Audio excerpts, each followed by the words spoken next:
Pessoal, o assunto que nós vamos tratar hoje é a chamada ação indenizatória. No caso, é uma ação indenizatória para a compensação por prejuízos materiais. Que prejuízos materiais são esses? Basicamente, é a apuração do benefício de complementação de aposentadoria em valores a menor. Essa é a típica situação, é o típico caso que vai se aplicar àquele trabalhador que, ao longo da sua vida contratual, recolheu valores para um determinado fundo de pensão, conjuntamente com a patrocinadora. Na condição de empregadora e patrocinadora, ela deve ter recolhido também contribuições de forma paritária a serem destinados a este determinado fundo de pensão. Neste caso, se eventualmente o empregador deixou de, à época própria, pagar corretamente uma determinada verba salarial ou deixou de reconhecer determinada verba salarial como integrante do salário de participação, ela certamente também deixou de recolher corretamente as contribuições necessárias para o fundo de pensão.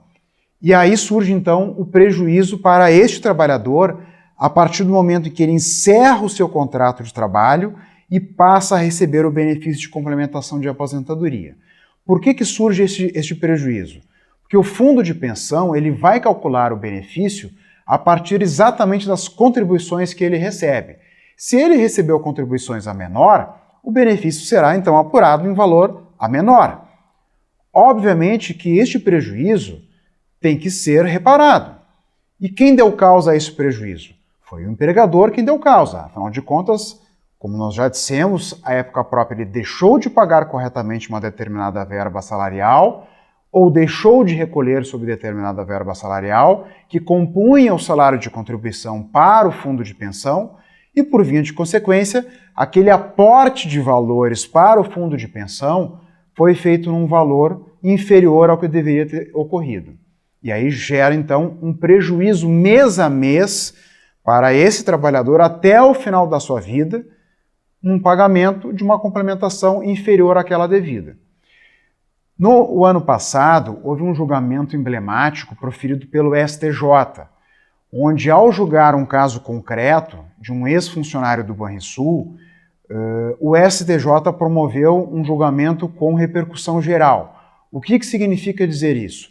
Que a partir deste julgamento, o STJ sinalizou para os demais tribunais de justiça, tribunais regionais federais, enfim, demais tribunais dos estados e juízes de primeira instância, o STJ sinalizou qual é a sua posição ou quais são as suas posições em relação a este tema. E a partir exatamente desse julgamento, ele fixou 4 teses jurídicas. A primeira delas, a mais importante, é a de que, sem o chamado prévio custeio, não há como obrigar o fundo de pensão a recalcular o benefício, a complementação de aposentadoria, tampouco em condenar este fundo de pensão a pagar diferenças em parcelas vencidas, sob pena de haver um desequilíbrio do plano. Ou seja, o plano não pode receber menos e pagar mais, ele tem que receber o valor exato para efeitos de cálculo do benefício de complementação de aposentadoria. A segunda tese jurídica fixada foi aquela no sentido de tentar identificar que o trabalhador, a partir do momento em que inicialmente não havia mais a competência da Justiça do Trabalho para julgar esse tipo de matéria, ele acabou ficando prejudicado até que o STJ viesse a se posicionar a respeito do assunto.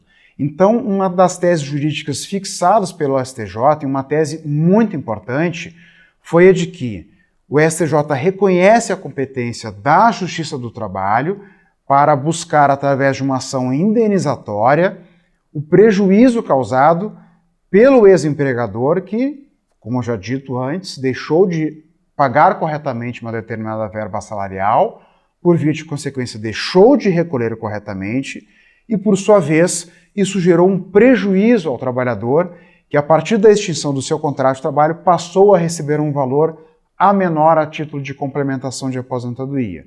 Então, essa segunda tese jurídica, pelo STJ, reconhece a competência da Justiça do Trabalho para que julgue este pleito através de uma reclamatória trabalhista. Obviamente que nós teremos ainda que aguardar que a Justiça do Trabalho também reconheça que ela sim mantém essa competência para julgar esse tipo de ação. Nós entendemos que a tendência natural do judiciário trabalhista é reconhecer a sua competência. Por quê? Porque a lesão decorre de um descumprimento decorrente do contrato de trabalho, um descumprimento praticado pelo ex-empregador. E o pleito indenizatório é formulado por uma lesão causada pelo empregador, decorrente do contrato de trabalho. Ora, em relação a esse assunto, a rigor, o pleito não é de complementação de aposentadoria. Logo, a competência não é da Justiça Comum, e sim da Justiça Trabalhista. Pessoal, para finalizar e para ficar mais claro a compreensão de todos, eu vou citar um exemplo. Nós temos muitas ações envolvendo a Caixa Econômica Federal. Então, o que acontece? Esses nossos clientes, enfim, eles conquistaram ou estão por conquistar direitos trabalhistas, diferenças de salário de toda ordem, através de uma reclamatória trabalhista promovida contra a Caixa Econômica Federal. O que irá ocorrer? Ao final dessa reclamatória trabalhista, será reconhecida essa diferença, só que como o trabalhador eventualmente já teve o seu contrato de trabalho extinto com a Caixa, ele não levará esse valor para a complementação de aposentadoria. E mesmo que que conquistasse uma incorporação em folha, provavelmente também não levaria de forma automática e espontânea para o benefício de complementação de aposentadoria. Então, neste caso, a ação indenizatória ou o pedido indenizatório, qual é? É exatamente a repercussão dessa diferença de salário deferida contra a Caixa Econômica Federal, a repercussão de uma compensação pelo fato de não ter havido tempo ou de não ter sido possível o recolhimento sobre esses valores em favor da FUNCEF em benefício deste trabalhador.